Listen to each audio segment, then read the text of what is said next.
promesse biblique du jour.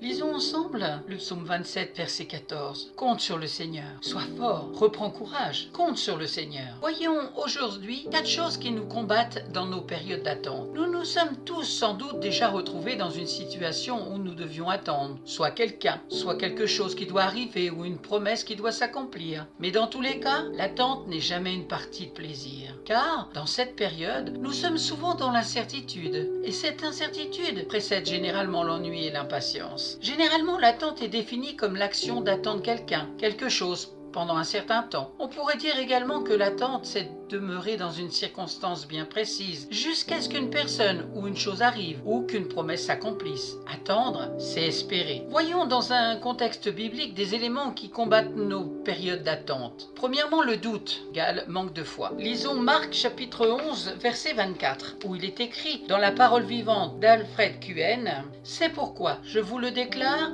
lorsque vous demandez quelque chose dans vos prières, quoi que ce soit que vous demandiez, croyez que vous l'avez déjà reçu, et cela vous sera accordé. » La période d'attente est une période assez difficile dans la vie de chacun de nous. Dans cette impasse, nous nous posons beaucoup de questions, ce qui est tout à fait normal, parce que humainement parlant, nous ignorons ce qui va se passer demain. Mais en tant que chrétiens, nous devons marcher selon l'Esprit de Dieu. Nous devons vraiment faire attention à nos questions. Nous ne devons pas laisser la place aux malins de nous faire douter du plan de Dieu pour nous. Est-ce que ça vaut la peine d'attendre? Et si cela n'arrivait pas, comme Abraham, même si nous avançons en âge, nous devons garder la foi. Nous devons fixer nos regards sur Jésus, car nous ne verrons la gloire de Dieu que si nous plaçons notre confiance en lui. Jean chapitre 11, verset 40.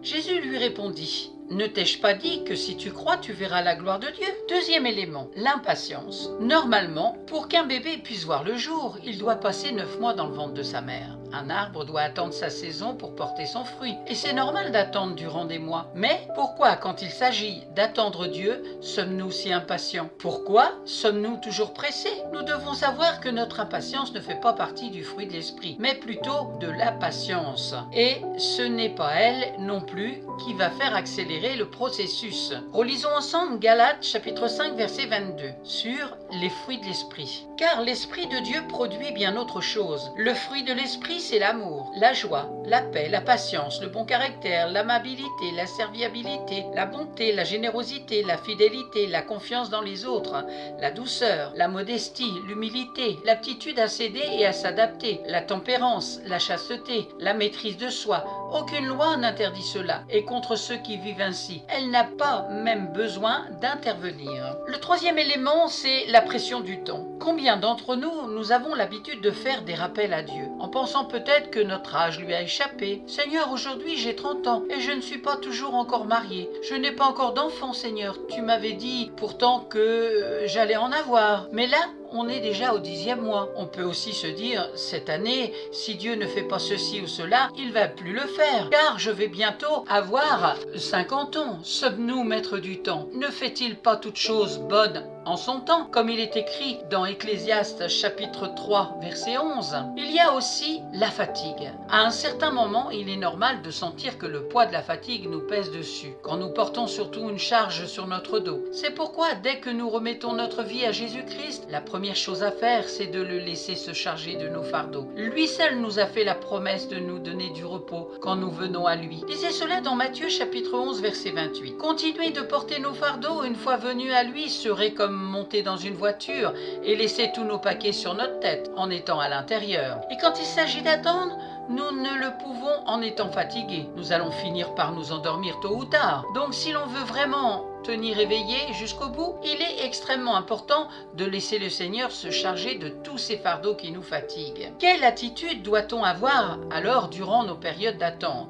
La Bible nous demande de ne pas murmurer au cours de la période d'attente, de faire exactement ce que Dieu nous demande de faire, d'avoir une foi inébranlable, nourrie par la parole de Dieu et la prière, d'avoir la patience, la persévérance afin d'obtenir la promesse. Dans Lamentation chapitre 3 verset 26, il est écrit: « Il est bon d'attendre en silence le secours de l'Éternel. » Et dans Hébreux chapitre 10 verset 35-36, « N'abandonnez donc pas votre assurance à laquelle est attachée une grande rémunération, car vous avez besoin de persévérance, afin qu'après avoir accompli la volonté de Dieu, vous obteniez ce qui vous est promis. » Alors, êtes-vous rassuré aujourd'hui dans votre attente? Il y a le temps de la prophétie qui est déjà fixé dans Habakkuk, chapitre 2, verset 3. Quand Dieu dit « la chose arrive », le psaume 33, verset 9. Dieu n'est pas un menteur, Nombre 23, verset 19. Dieu tient toujours sa parole dans le psaume 89, verset 33. Et pour conclure, eh bien, je vous souhaite beaucoup de courage, car à la fin, tout se passera comme Dieu l'a promis. Relisons le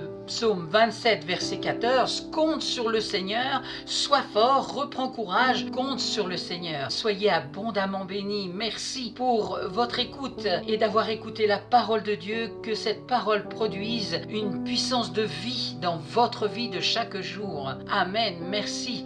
À très bientôt.